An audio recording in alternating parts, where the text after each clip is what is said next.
productivity of technological advancements in a region is emblematic of its developmental acumen. Plurilateral as well as bilateral cooperation for enhanced partnership in technology and innovation sector would be the key driver for economic development in the Bay of Bengal. It is also necessary that such investments in government-to-government efforts focus on building capacity, transfer of technology, as well as fostering a technology and innovation-friendly ecosystem. In this context, this session discusses the importance of harnessing emerging technologies for advancements in Bay of Bengal. Our moderator for the session, Dr. Dhanuraj, is the chairman of the Board of Trustees and Chief Executive of CPPR, of which he is one of the founding members as well.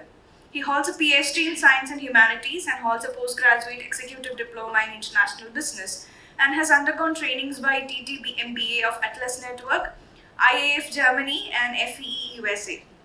He started his career as a research associate in 2003. His core areas of expertise are in urbanization, urban transport, education, health, livelihood, law and election analysis. He also worked with different governments, both international, national and state, international and national NGOs, corporate houses, development organizations and educational institutions. I heartily welcome Dr. D. Dhanuraj to moderate the session. I also welcome our panelist, Ms. Lamia Daraksha. A hearty welcome to Ms. Abhigna Andrej.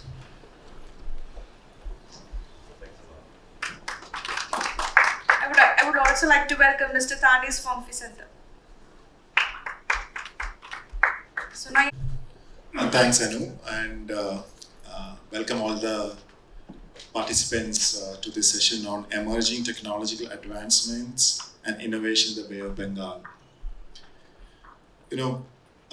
Technology is the buzzword in the market or in any political discourse these days, globally, regionally, or in state affairs. And we've been hearing various technological developments. In fact, one of the challenges when I reflect my career, last 20 years, many things that we've been discussing today was something that was not unknown, even could not have been imagined 20 years back, because that is a pace of the technological development. And how we respond to the situation is always a challenge from a policy perspective, as a policy researcher. And how systems and institutions evolve, develop, and reflect on technological developments is also another question that we need to deal with. And I always believe, whenever I get into training, teaching, or public policy, I always say this one example. The policy response or reaction at times is because of the emergence of new technology.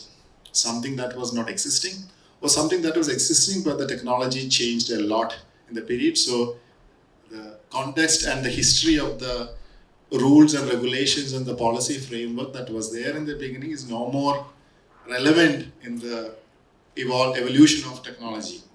So we have to respond to these situations. And today we are going to discuss, I know technology, when I say technology is a buzzword, I know lots of things we could discuss. I know I'm a fan of technology. I always try to understand what all things are there in the market. And somebody said the other day, whether humanity is progressing or not, right? The best way is to look at the newspaper advertisements. The newspaper advertisements actually reflect what are the developments in the market. And today, if you look at newspapers, I think most of the classifieds and advertisements is all about technology and the products coming out of the technology development. So I know we have a very limited time. We have got around 1.5 hours to discuss about it. And I don't know whether in 90 minutes we could cover many of these aspects. But we'll try to do justice to the session by picking some of the relevant areas and themes in the Bay of Bengal region. We have with us three eminent, I would say, scholars and practitioners in technology with us to share their views on the latest developments and also the advancements that are related to Bay of Bengal region.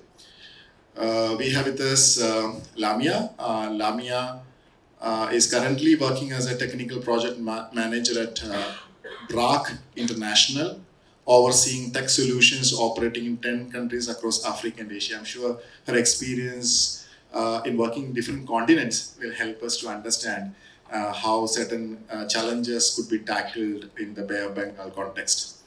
We have Mr. Tanis. Tanis, very young professional, but I had a chance to talk to him today morning, and then I realized, more than his age, and his excitement that I could see on his face, and the way he talks about the domain knowledge that he is earning. I'm sure he will reflect in his presentation. He is working in the area of satellites and space, and lots of interesting stuff. I'm sure we could hear from him. And we have with us Mr. Abhinyan Ray. Abhinyan is a security analyst and a mathematician, trained mathematician. I would like to emphasize, because everything starts with algorithms, and the algorithm starts with trained mathematician, from the trained mathematicians.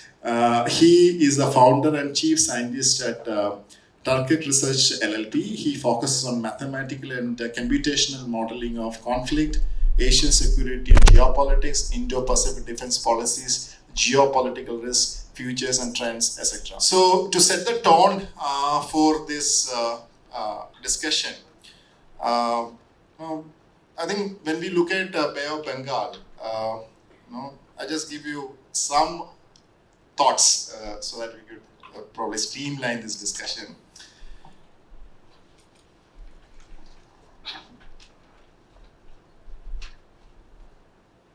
Most of us are discussing, I think since yesterday I've been attending many of these panel discussions, and one of the thought process that I think everybody is sharing here is how countries could share the technologies, because some countries are, I'm talking in the context of Bay of Bengal.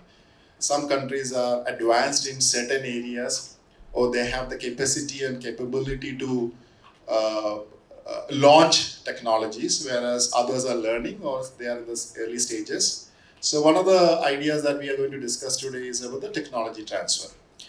The other one, since we are into maritime, of course we can't miss fisheries, marine litter, and also I think we should also discuss fishing practices crossing international boundaries, and also the responsible fishing. And that's one area that we could explore today. And other one, I think the previous session also we heard a lot about mining. So whether technology could help us, enable us to do that in a better, efficient manner. And of course, today we can't miss the startup ecosystem. I know statistics in India is all about startups, ecosystems, and how many startups are there. So one of the latest reports I read the other day talks about more than 100 unicorns, $1 billion company startups in India.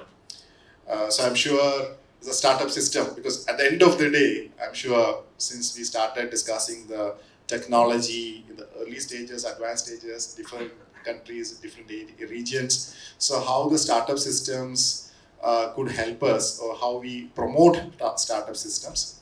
And I think in that context, we should also look at the skill sets of youngsters or the future generations to enhance or incorporate the various challenges in this context. And then digital economy. That's something that I think Sri Lanka has started looking at, our UPI and all. I'm sure panel as a panel could reflect on some of these emerging ideas in digital economy. And of course, we are also looking at the value chains. supported by ensured by the technologies. So we start with Lamia. Lamia, I'm sure she will reflect on some of her work in this domain and what way that is going to help in Bay of Bengal region. Good evening to everyone over here who are present. Thanks to the Center for Public Policy Research and Frederick Stroman Foundation for inviting me over here. So it's when I was actually in being invited, I was actually looking for the topic which was security and prosperity in the Bay of Bengal, and I felt being a Bangladeshi and where 1/3 of my population is just land is very close to the water, I feel that this is a very, very necessary topic for the regional people in this area where the Bay of Bengal is connected. So I'll just start that whether there is a possibilities of a consortium in the Bay of Bengal to address the non-traditional security threats through technology. The Bay of Bengal, which is the largest bay of the world, with its population, location, the concave, and the U-shaped nature, that ultimately makes it vulnerable to different types of disaster, natural disasters, any sorts of disasters and challenges. So the Bay of Bengal is vulnerable to a number of non-traditional security domains. The first one is maritime terrorism and piracy. We are all aware about that. The second one is transnational organized crime related to drug, illicit crime. And the third one is where the world is actually saying everything. It's environmental threat. In terms of even health, in terms of climate, everything that we are looking forward in the part of environmental threats. So in terms of technology, when we were talking about all this threat, there is one common point. The one common point is data. The more understanding we have on the part of data, the more we can analyze it, the more we can take decisions to make it pace forward with the world. So it is needless to mention that even in this 21st century, where we are every day creating new name of technologies, sometimes artificial intelligence, machine learning, so many new names, but all of these are circled into data. This is the actual field where the technology is being rotating every now and then. When there was no technology, this numerical data was actually helping to take decisions. So now when we have technology, it's true that we need to drive more faster with this powerhouse of data.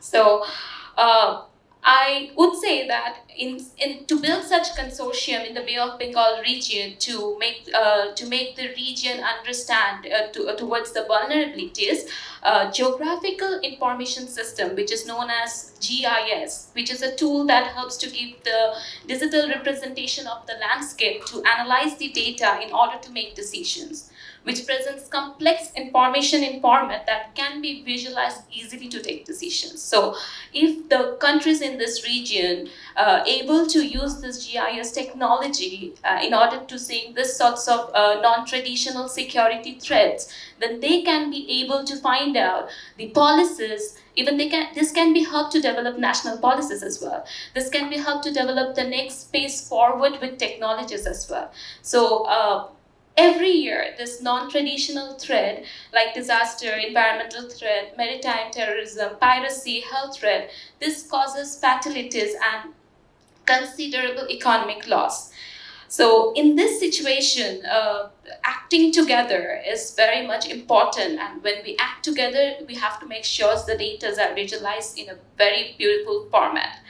I would like to mention that there was a brief on BIMSTEC which highlighted that science and technology will be amongst the priority sector. And this science and tech, because why? Why this should be the priority sector? Because this is actually dependent on all other development agendas. So this will actually allow the region to keep pace with the fourth industrial revolution, which is known as 4IR. So these applications will not only shape for the making of national policy design, but also international cooperation on various global platforms.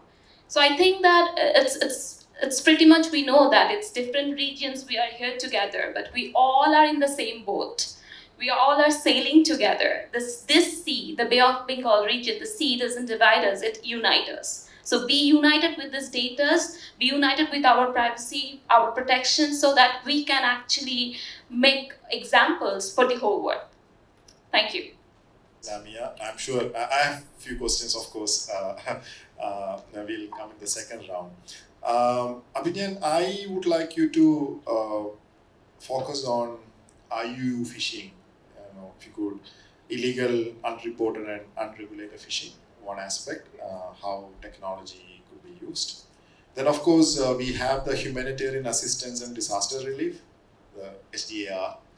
How, in this context of Bay of Bengal discussions, I know Indian Navy, for example, the agencies, and how this coordination could happen in this region. That's another point that you could probably explain. And the third point, these are all related, I believe, illegal migration and how, for example, in India, everybody has got Aadhaar number. I mean, I'm not looking into the merits and demerits of the discussion about Aadhaar, but having that biometric, and many countries have started looking at our model, because more than what I discuss here in terms of illegal migration biometric, it also gives or enables us to transfer money. That's a very liberal principle, from the point of discussion of a liberal school. So how these technologies and platforms could help for a better Bay of Bengal setup? I'll run through everything that has been demanded of me. So I'll please the host. But I want to take a little bit of a longer view and start with a story. And to tell you, these problems that we encounter today are not new, right?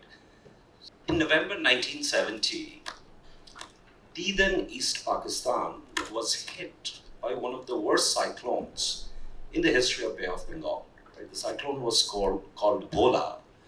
And in fact, if you read Kissinger, Henry Kissinger, then the US National Security Advisor, later on the Secretary of State, in his memoirs, he talks about two cyclones that hit East Pakistan around that time, one being literally a cyclone, Bola, which goes to kill 500,000 dead, and it directly feeds into a brewing crisis that was already in place due to Pakistani dictator Yahya Khan's frankly morally obnoxious position towards Bengalis, and so on and so forth, history that you know well. But for the purposes of this discussion, why I bring this up now is because of two things. One is that Bola created the destruction that it did because there was not enough data. Yeah, early warning that the East Pakistanis didn't receive, but rather that West Pakistan, Yahya's regime, basically. So the interesting thing here is that you have a disaster that unfolds. It's not because you don't have early warning. You have everything. The Americans had actually kind of screen through the whole thing. So it's not, all of this unfolds not because of lack of data, not because of lack of early warning, not because of technology. It's all there. It just doesn't get communicated to the people most affected. What simple fact can we draw from this? First, when we think of non-traditional security threats, it's soft security. In my previous life, I used to do hard security, missiles and bomb stuff. So just sort of said this is non soft security, non-traditional security. The fact of the matter is, Bola shows how important non-traditional security threats can be for geopolitical reasons, because it leads directly to the creation of Bangladesh and frankly changes the course of the Indian subcontinent or South Asia. But the two lessons you can draw is that tech that seeks to migrate such threats of freak weather events due to climate change or without, should keep the larger picture, the larger geopolitical security picture in mind. That's point one. The point Number two is that this technology sits on top of existing political and geopolitical arrangements and alone cannot do much without supporting institutional mechanisms, right? I said the data was there, the warning was there from American atmospheric authorities. Nothing happened because the structures simply weren't put in place to use this, right? With this in mind, I come to what I consider, so for the rest of my talk, this is what I'm going to do. I'm going to first identify what I consider the key security trends that I see affecting Bay of Bengal. Look at the futures that arises out of those trends, and then describe three technologies, including meeting some of the asks of the host, on how these trends can be met and or can be defeated, and feasible futures transformed to desirable futures, right? So the first trend, I mean, these trends are very obvious, right? So climate change, migration, rapid urbanization can be passed without comment. I mean, we know this. Perhaps equally valid, but not as much discussed, is the rapid emergence of Indian Ocean littorals, including those in Bay of Bengal, as narcotics transshipment hubs. You talk to people from Sri Lanka, they will tell you what's going on. Due to the effects of COVID, the economic circumstances in that country, there is this rapid emergence of these littorals as narco transshipment hubs. Chronic inability to develop and fund deep, effective mechanisms to meet these regional challenges. I know, we have been talking about BIMSTEC. We've been, I'm a private sector guy, right? Or at least I'm a private sector guy now, and money for a stock. And I simply don't see much money in that is going into BIMSTEC, right? So that's a problem. Thin collective resource management capabilities, right? So whenever there is a collective problem, water sharing, any kind of transboundary issues, the mechanisms simply are not in place, and instead we get a lot of squabbling, whether it's India and Bangladesh about Tista, whether it's the argument between the relevant parties when it comes to the Mekong, and so on and so forth, right? And all of this, by the way, sits on top of traditional security challenges in the region: insurgencies, persistent domestic political instability, in some instances terrorism, right? So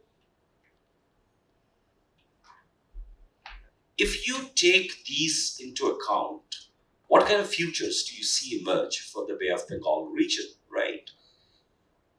Well, when we talk about futures, there are two kinds of futures, right? One is the set of possibilities that arises. They're constrained by the amount of resources that are placed in front of you and how the resources are distributed. Those are feasible futures. They're not desirable necessarily. But so what are the feasible futures that we are likely to see? Well, one, I would bet that there is going to be a persistent gap in collective endogenous response to capability constraints at the governmental level. By endogenous, I mean coming from the region, coming from regional governments through regional mechanisms. Second, I'm reasonably certain, unfortunately enough, that the region is going to lurch from one crisis to the other, because nobody's solving problems, right? At best, they're managing problems, as a German colleague put to me earlier today over coffee.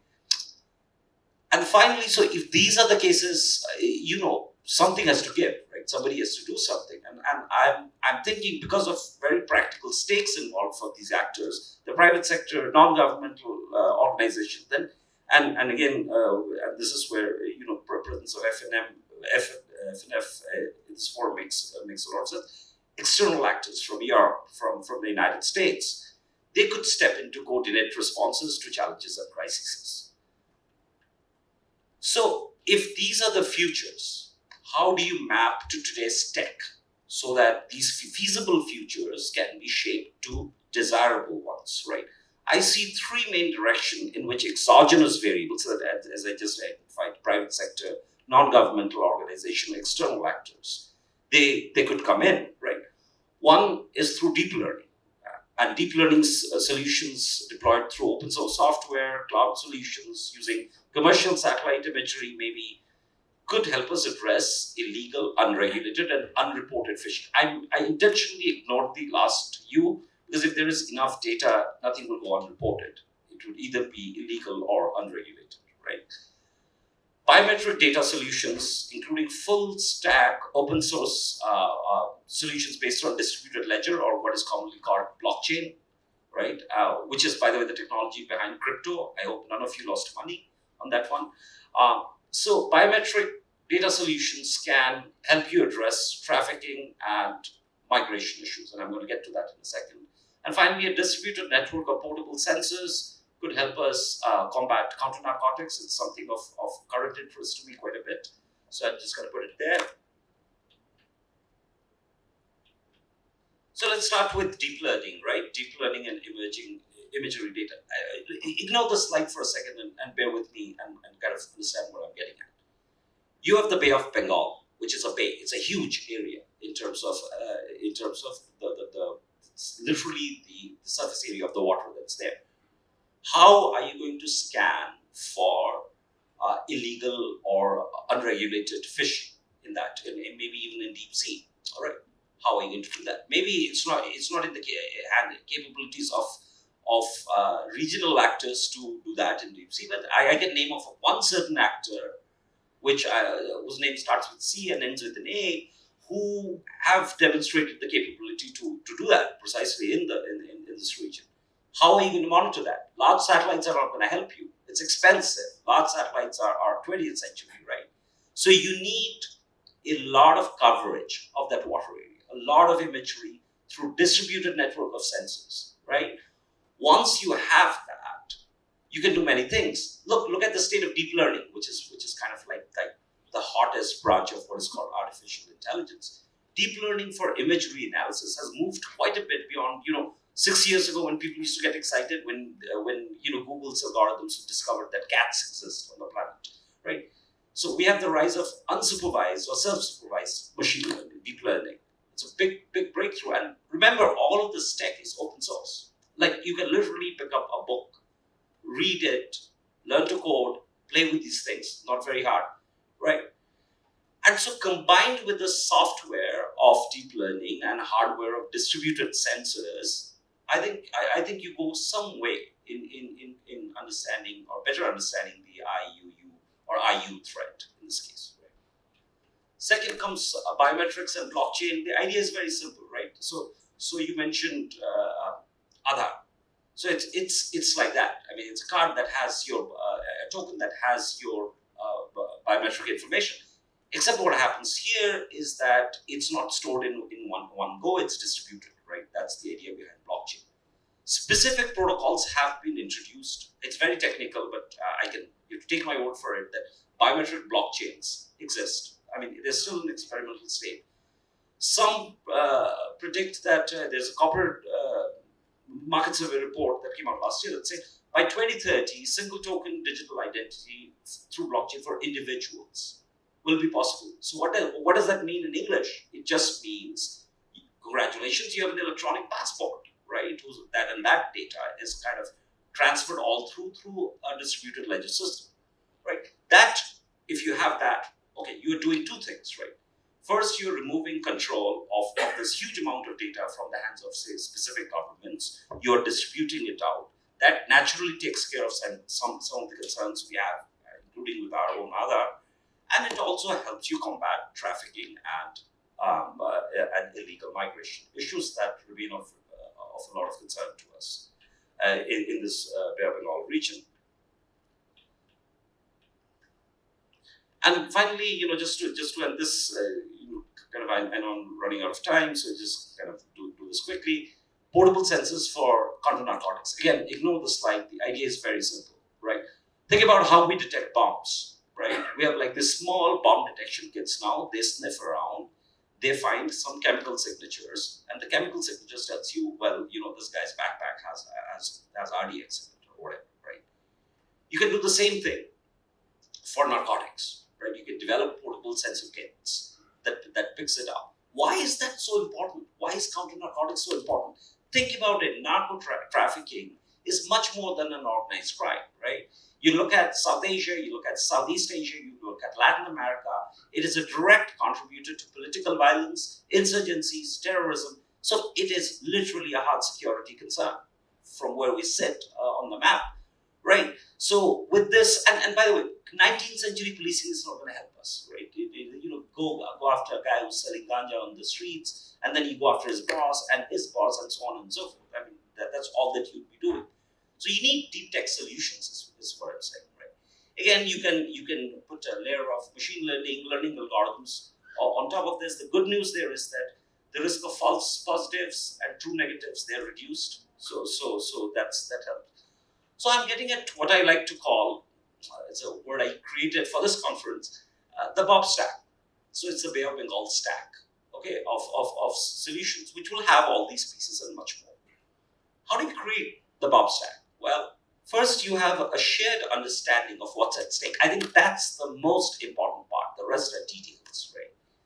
Once you have that, business to business engagements, private sector efforts, including through hardware development, but mostly creating a common language to ideate solutions. Leveraging capabilities of external actors addresses the money question. Again, I like to always think of the money question, right? Institutional mechanism to share code and ideas. So here's an idea for you guys. Let's create a Bay of Bengal GitHub.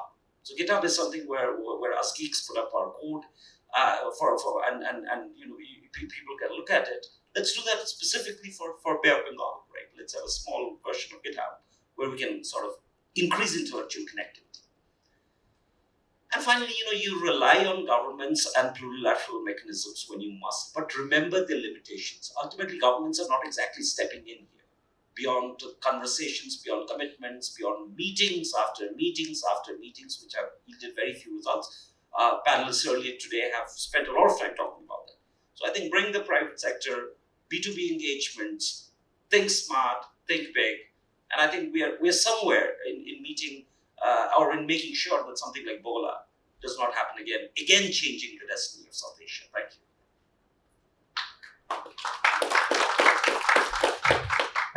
Thank you, Abhinay. I'm sure audience have so many questions on this.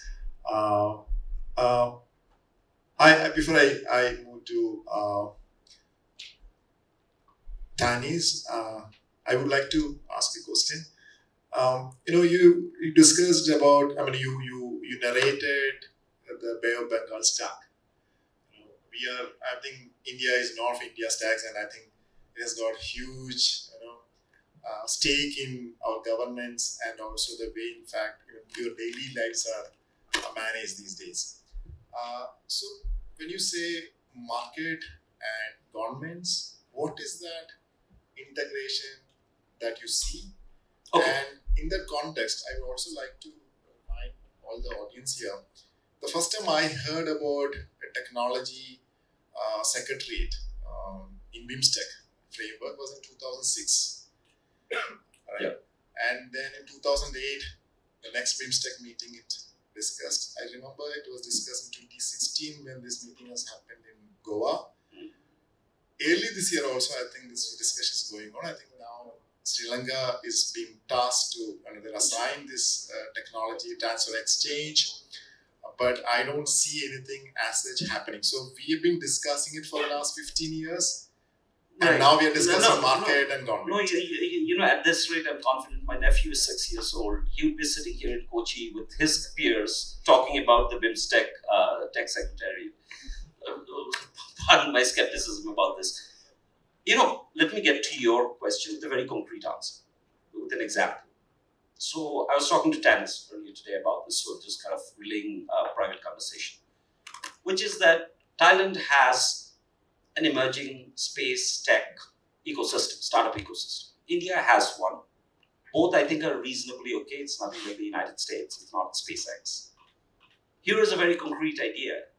Let the Thais build small satellites and balloons that can have small sensors, distributed networks put all over the Bay of Bengal. Okay, we can launch the rocket. I don't know how many of you know that just last week, India became, an Indian private sector company became the first Indian company to launch a rocket. It didn't go very far, but it's a big step. Here is one way in which private sector works together. You may say, what's the incentive? The incentive is very simple. Individually, we have two capabilities, two set of startups who are going to make money in their own ways. Imagine pooling the resources together. Startups make their own money. I'm not proposing that anybody does this for charity. So that's one very concrete way by which this can be done. You can have permutations of these ideas with other countries and other challenges. Sure. So that sets the platform for Danny's because he's more into space, satellites. What is your take on BIMSTEC initiatives in this context of satellite communications and space technology? Within the Bay of Bengal, I must say firstly that without data, that we cannot do a lot of things that we do nowadays. We cannot do resource management. We cannot do many things. And having a distributed sensor network, whether in space or on the ground or on a drone or on a balloon, allows us to see what is happening and understand the details and intricacies of the actions that are being taken by either like fishermen or other narcotic traffickers or the environmental conditions of the Bay of Bengal, thus allowing us to have a much more deep understanding of its waters and how we can utilize them. Thus, there is like data right now, right? Every country has their own data collection policy or their own data collection methods, right? India has a lot of satellites. Thailand has a lot of local data collection via fishermen and via the Ministry of Fisheries. And while all these countries have their own data collection, we do not have a policy where this data is shared unilaterally. We don't have a consortium where, we can share data, we can share knowledge and expertise in these things. Because our countries all have different skill sets, all have different assets available, right?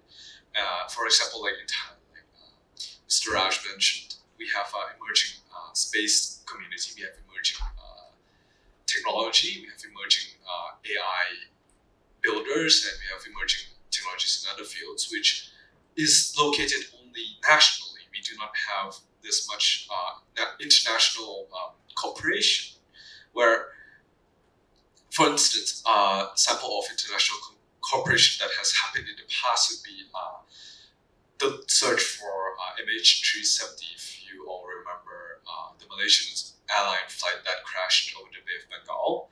A really key part of that search was the utilization of satellites, satellite imagery, and machine learning statistical models to observe debris patterns and to observe debris that was spotted via satellite imagery on the water. And this is a really key factor in that search. And in other search and rescue operations, there is going to be a mass utilization of satellite resources, of imagery resources, and of other sensor resources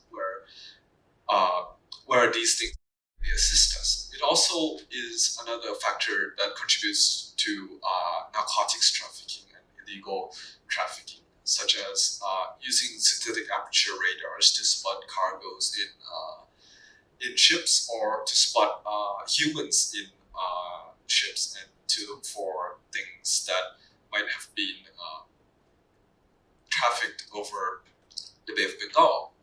And we can see that a lot of these technologies are already being utilized by Western countries, but the coverage has not extended towards Southeast Asia, whether by us not having satellites or their satellites not being in a position where they can share data with us.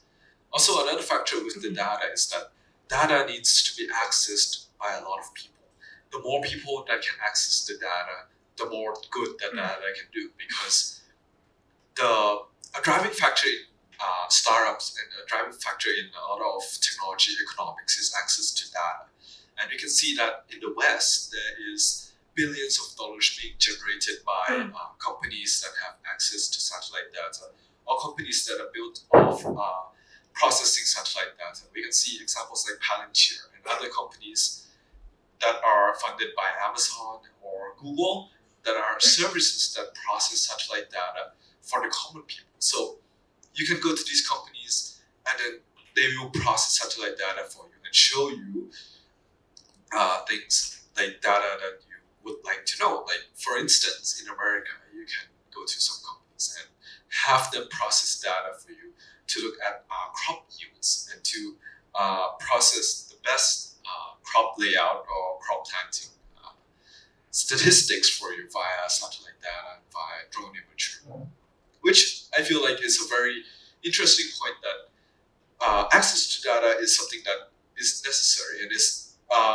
really something that should be constructed between governments, because right now we all have data.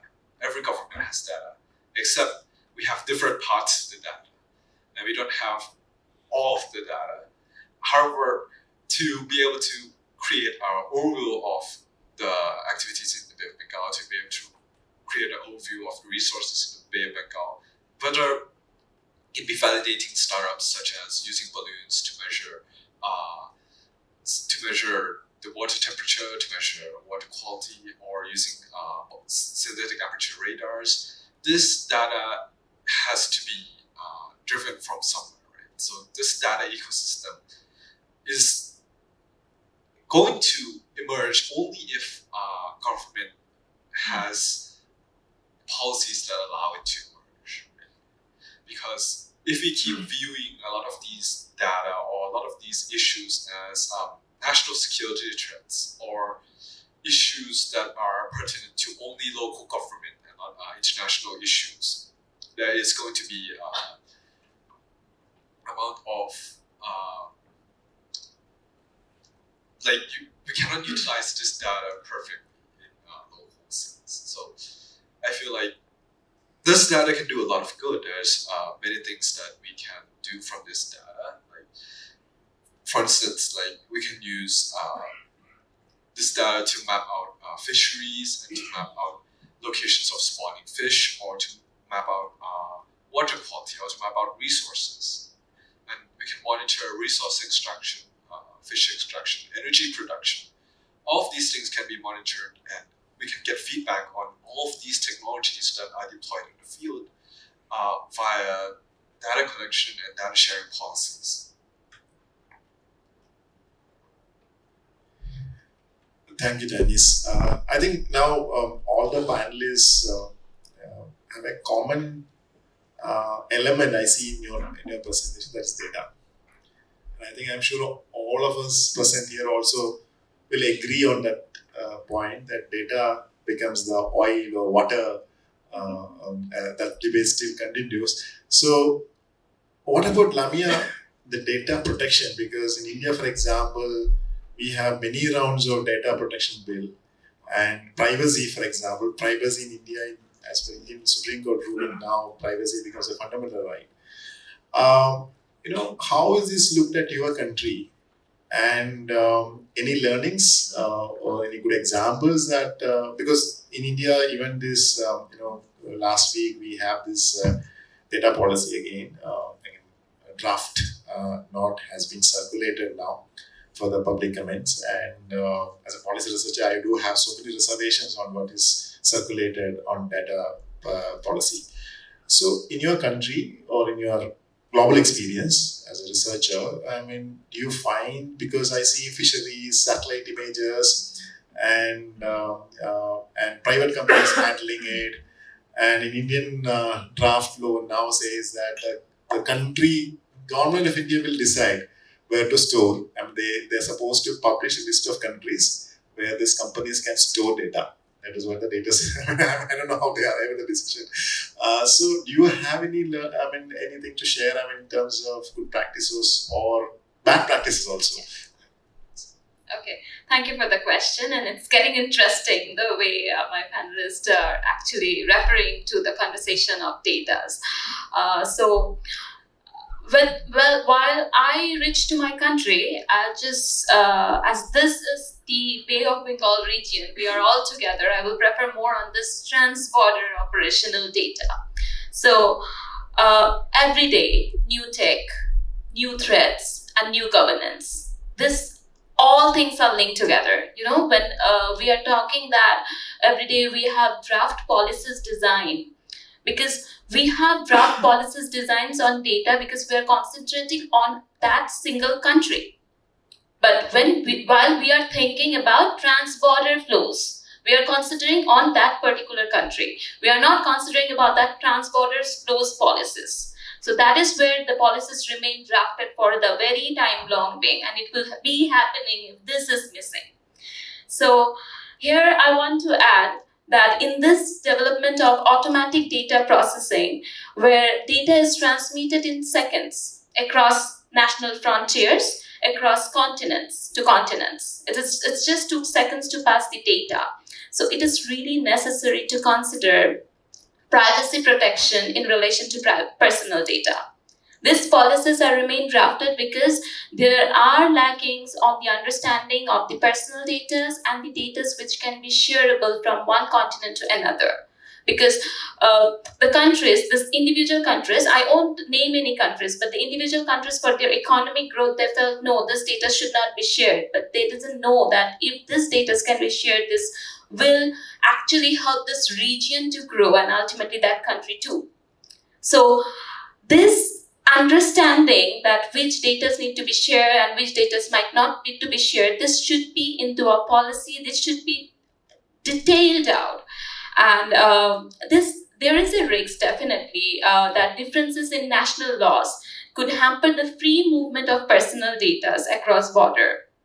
A substantial disruption in this flows could have a negative impact on crucial economic sector like banking and insurance. So if we have a look on the Organization for Economic Cooperation and Development, OECD member countries like Austria, Canada, Sweden, and United States and other, they had considered that it is necessary to develop guidelines which can harmonize national privacy legislations while upholding human rights and at the same time preventing interruption in international flows of data.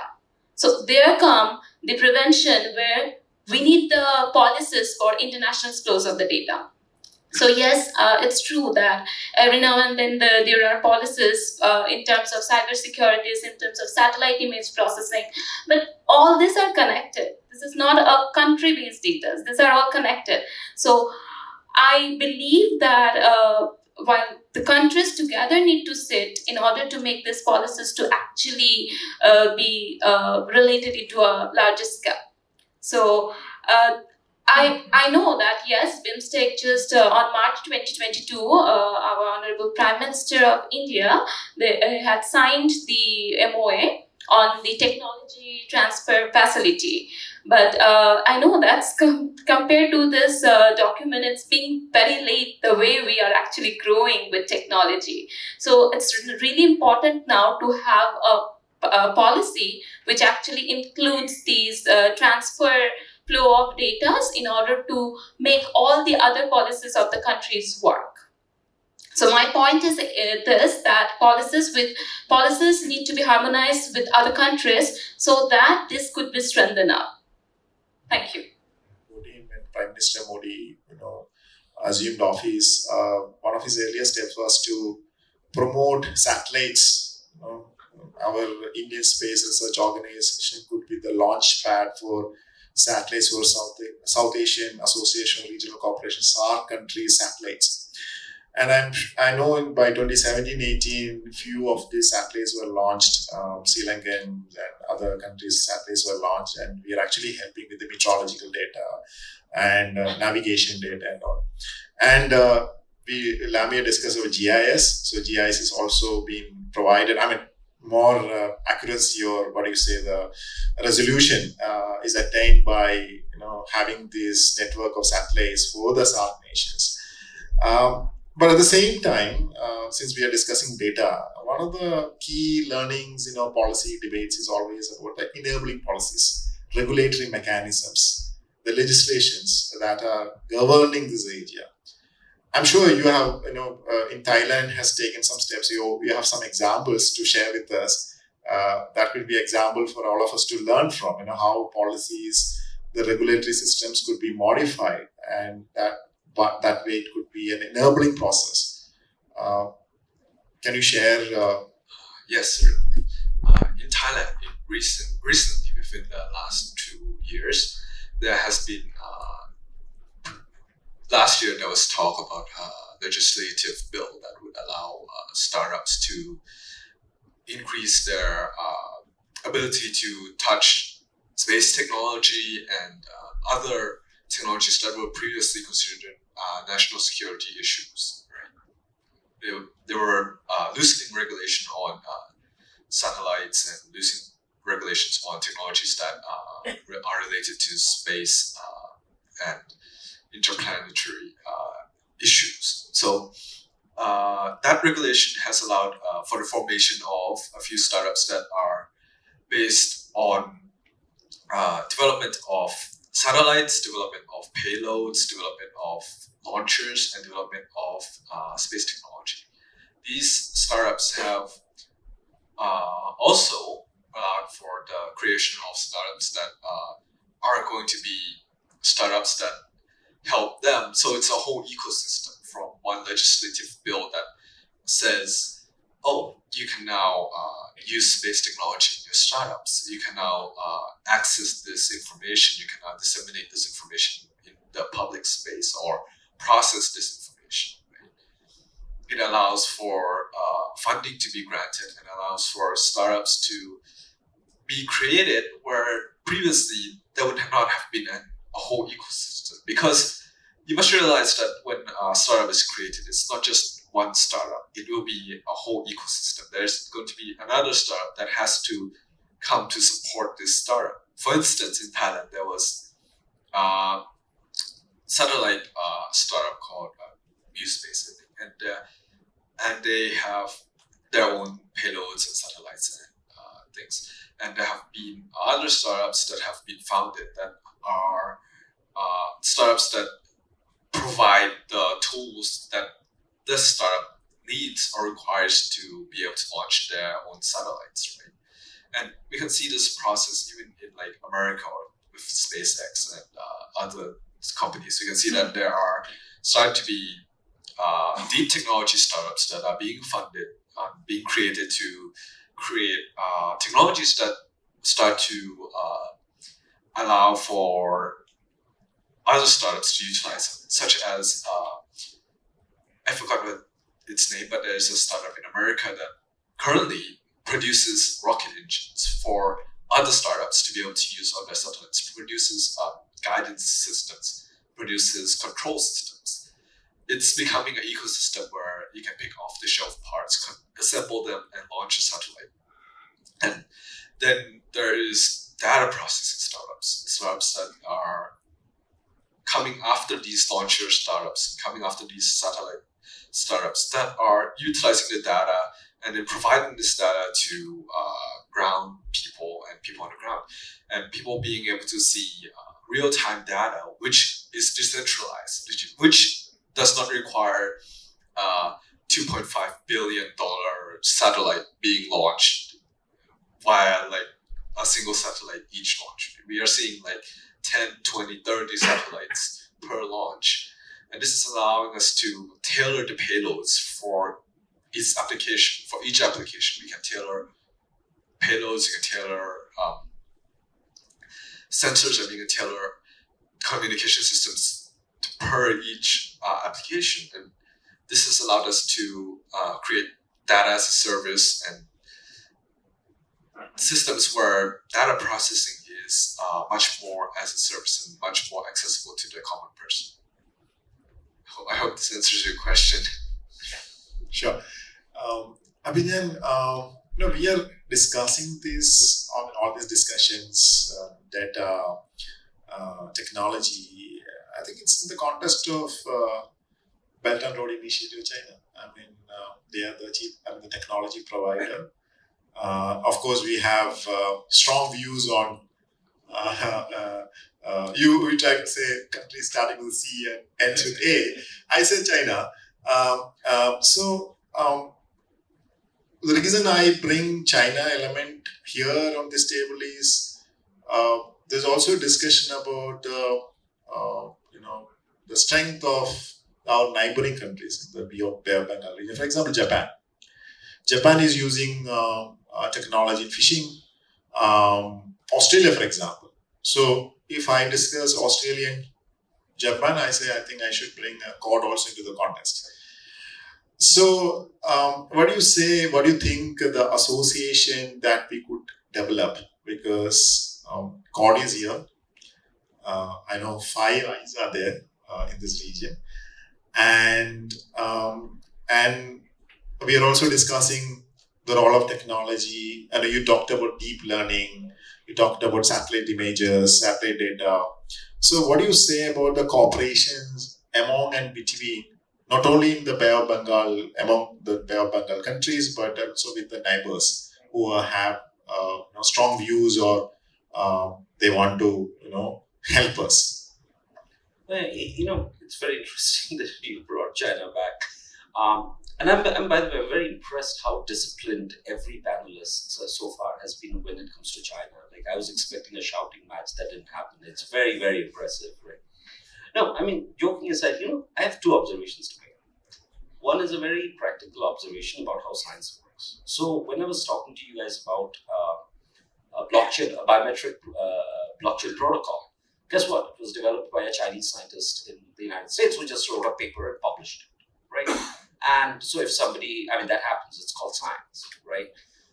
If you view things from that perspective, then this hyper competitive view that the Trump administration, for example, took towards China, which didn't work. They literally were arresting people. Harvard professor, somebody I know, he was a department chair at Harvard in chemistry.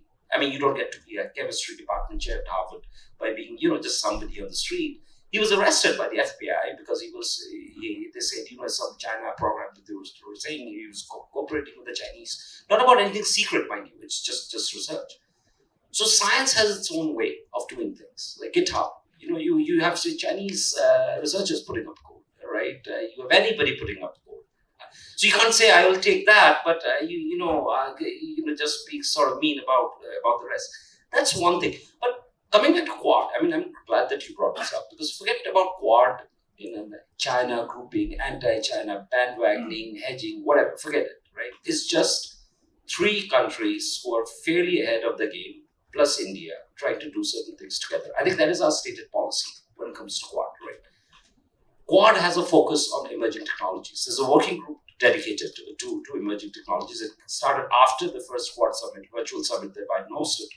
So I think, and they have emerging technology fellowships, for example, STEM fellowships that they give. I think that's a very realistic thing to say.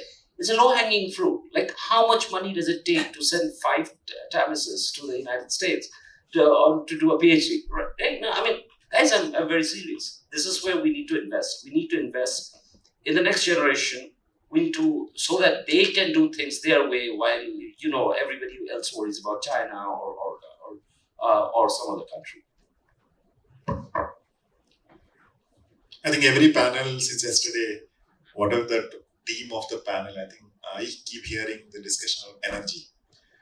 And energy is nothing but the development and technology, and what are the different platforms, emerging platforms. Lamia, your experience in non-renewables and non-traditional security challenge, because energy is also a non-traditional security challenge. Yesterday and today, I think some of the panels discussed grid formation, and there was also a discussion. It was happening on the sidelines of the conference on to form SPVs, special purpose vehicles, from an investment point of view, also from a strategic point of view. So now India is trying to be the leader in emerging as a leader in renewables and solar. And so how technology can help enable, because India is also an important exporter, same as many other countries. Bhutan is actually exporting electricity to India. Bangladesh is importing electricity from India. In this context, what way you can expect technology can play an important role, let's say in reducing transmission loss, or in the case of improving the output of the grids. What's your take on? Okay, thanks for the question. Just to recall, yesterday when I was on a flight, I just overheard a conversation from an Indian who was talking to a foreigner about the solar system, and I was just looking up back. Yeah. So I was just looking back and was just thinking that he was really extremely proud while just being on Kochi, that the Kochi's airport is running on the solar system. So the proudness of technology, while working with technology, I have seen, I'm not dividing any countries to countries, I'm a Bangladeshi, but I also feel proud. This is the actually change in technology. I had just after the flight, I had my conversation with my husband who accompanied me today. So about the solar system. So this is the thing that we are talking nowadays about all this latest technology. But yes, the world is going through an uncertain energy situation. We all are pretty much aware about that. The situation I only down, but it's as it's a conversation, I have to say that the energy situation is now getting even worse due to Ukraine-Russia conflict that we knew. So we know that liquefied natural gases produces less than 40% less carbon dioxide than coal. In some countries where they were actually running with LNG, they are now rolling back to coal. So rolling back from the growth, this is definitely a biggest fear for Asian countries, I think so. Because once we are thinking about so many technologies, but the situation is actually permitting us to just roll back from the growth, it's pretty alarming, and we need to actually find alternatives. Technology beats technology. So we need to find out like alternative plans in these cases. I would like to mention that Asia's energy transition is also being driven by the demand. Even in this crisis period, this energy transition is also being driven by the demand to reduce carbon dioxide and greenhouse gas emission every now and then. So this is really important where technology can play a pivotal role for resource extraction and resource exploration. We know that artificial intelligence, machine learning, blockchain are being now adopted by the power industry. They can now improve demand prediction, generation prediction from non-dispatchable resources like wind and solar. On the other hand, blockchain is being used by utilities to create and maintain peer-to-peer electricity trading platforms.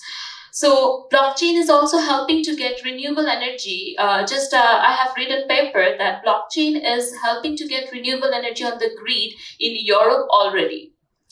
So analytics and artificial intelligence are helping plant owners and operators to optimize their renewable energy output. Drones like which HD cameras and thermal cameras are now solving a number of issues that wind equipment managers are faced for years and years. So these sorts of technologies can come forward, and I just would like to mention that due to this influence of the fossil fuel group, in Bangladesh, it's now a bit challenging to meet the target of 10% renewable energy out of 25,000 megawatt installed capacity.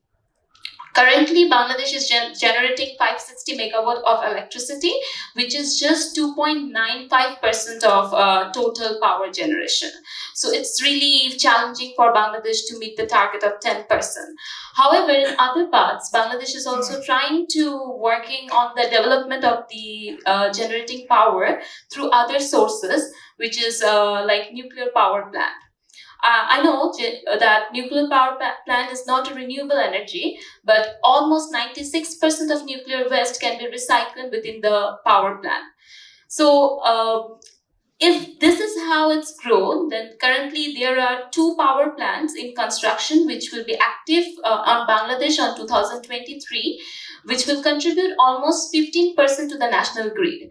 So the situation that we are actually going through, it's not that the bookish knowledge every now and then will going to help us to drive the technology from one end to another, even though we are talking about different technologies, but we need to find out alternate plans again and again. So this is what I need to say about energy issues. Thank you. So now that are required for these panels are controlled by the Chinese. So here's a dilemma, right? You cannot push for a global, renewable solutions based on solar energy on one hand, and antagonize the leading producer or leading supplier of one of the components that's required to make that transition, right? I mean, you can't do both. So the issue here simply is that look, either it is extreme competition, to use a phrase of Biden's with China, that's fine, right?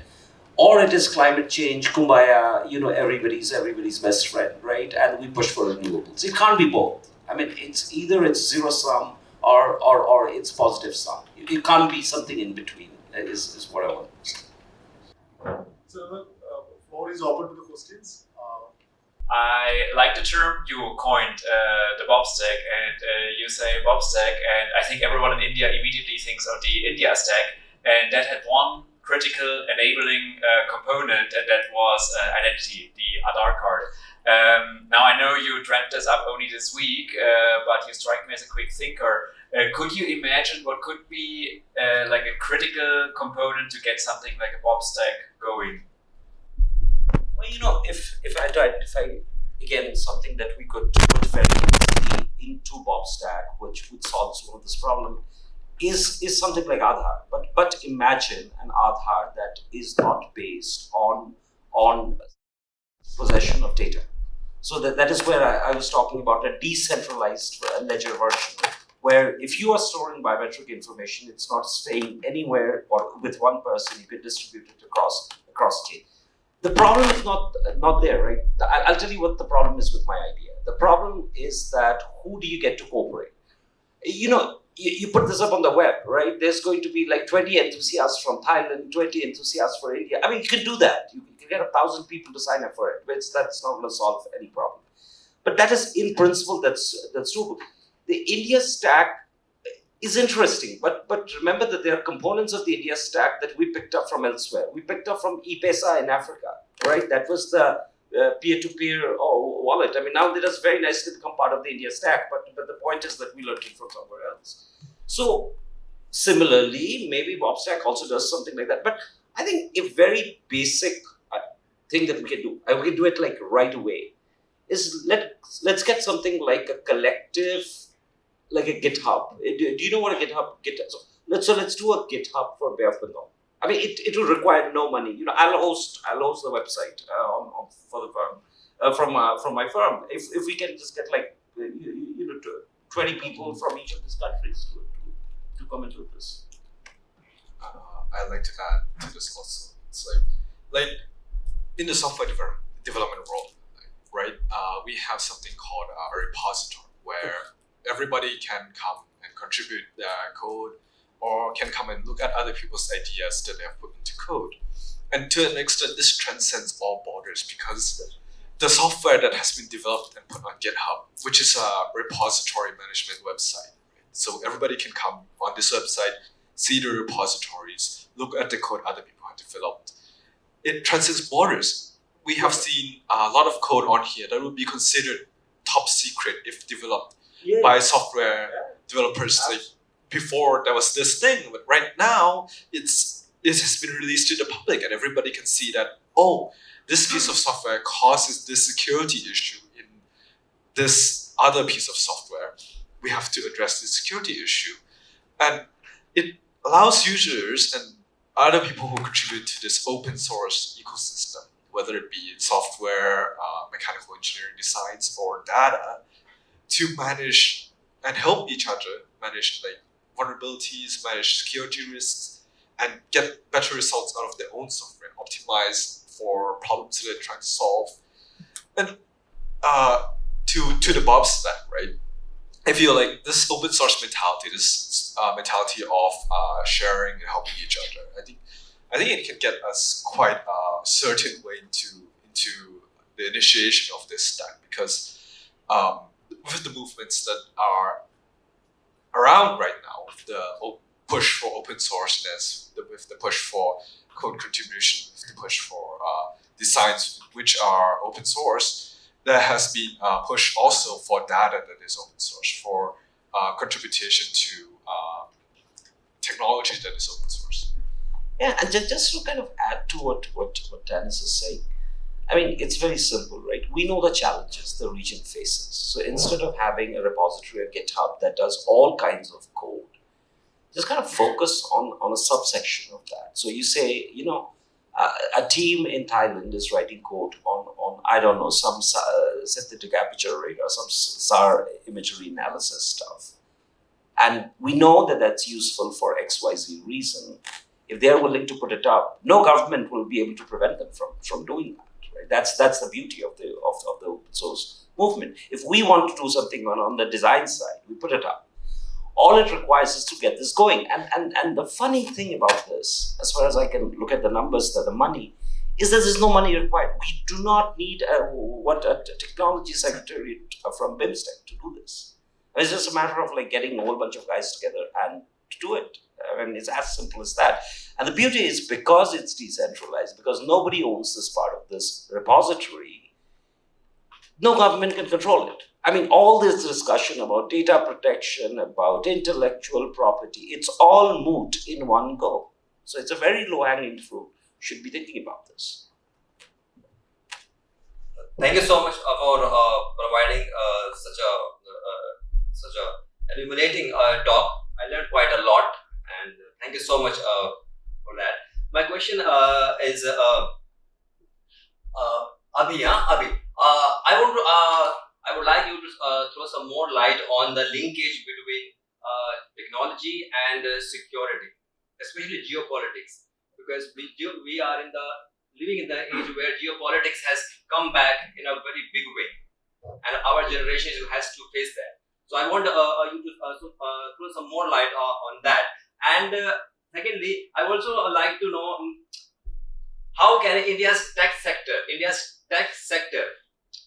provide India solutions to fight non-traditional security threats, because India is, I think, is facing this threat longer than any other country.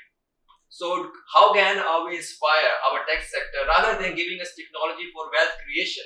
I think they should also focus on giving solutions to India's, I would say, the greatest security problem of non-traditional security. And lastly, China has a new war doctrine for the 21st century. They call it unrestricted warfare. That is not new, anyway. I know that they have revised. I mean, it's a read. They have not, anyway. Go ahead. I'm a warring states period.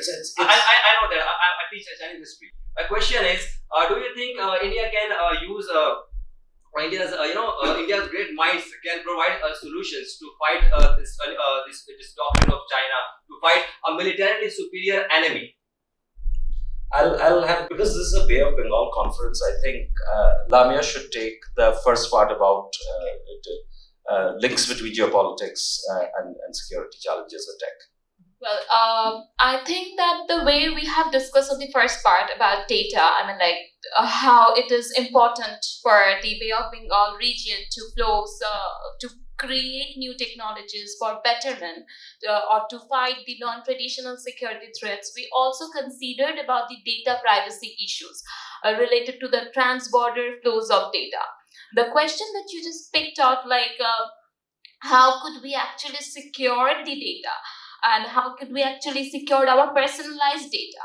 So it does actually depend on the collaboration of government, of stakeholders, public stakeholders, so that they together, I won't say about BIMSTEC or BOBSTEC, but it's just a togetherness that we required right at this moment to develop these policies for trans-border flows of data.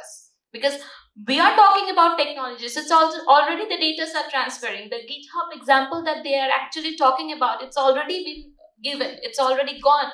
But now what to do? The next is privacy of data, protections of data. So this is the high time where the government, the private stakeholder, policy stakeholder need to sit together in order to build up that. So I think that Abhi can share. Yeah, so, and coming back to another China issue. So let me just kind of clarify what you mean by unrestricted warfare. It was a book that was written in the early 1990s by two retired colonels of the late. It was translated in English in the late 1990s. I have the Chinese original as well as the English translation. In what it says, if you read the Unrestricted Warfare book, there's a copy on the web, by the way, anybody can go and find this. Yeah, so it includes things like sabotage. It includes things like terrorism. It includes deception. It's a kitchen sink of everything. I think when it comes to China, there is something else that you want to consider, which is their official military doctrine. This is, by the way, not an official document. The official document insists on fighting local wars under highly informatized conditions. That is the term in Chinese military strategy. And there, yes, so what can India do? I know from my discussions with military people, there is a concern about electronic warfare. I think that there are other concerns, but that is something I can bring up. That is a concern. So what can you do? You can think about building better jammers.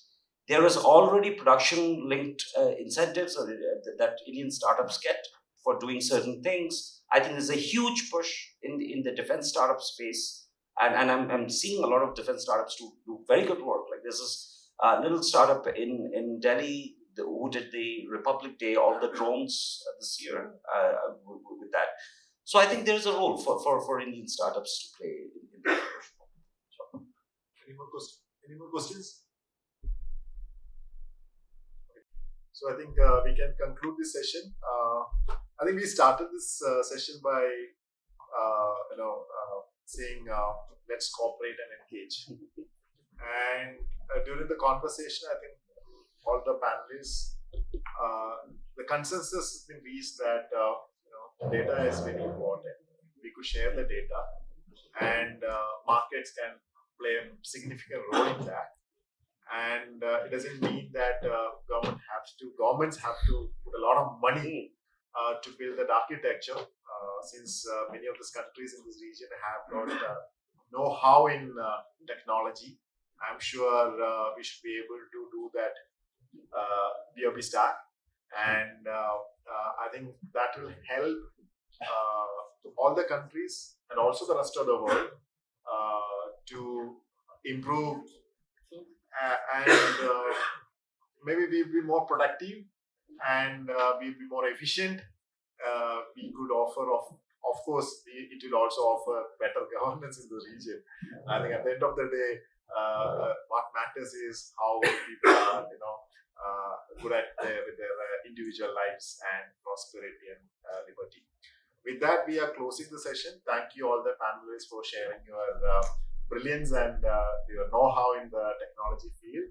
I thank all the participants patiently listening to all of us.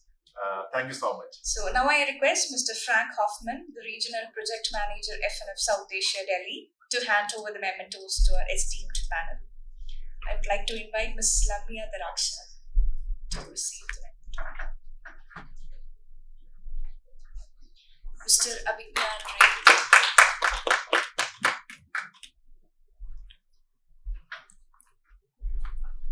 Mr. Tanis from Fisanta.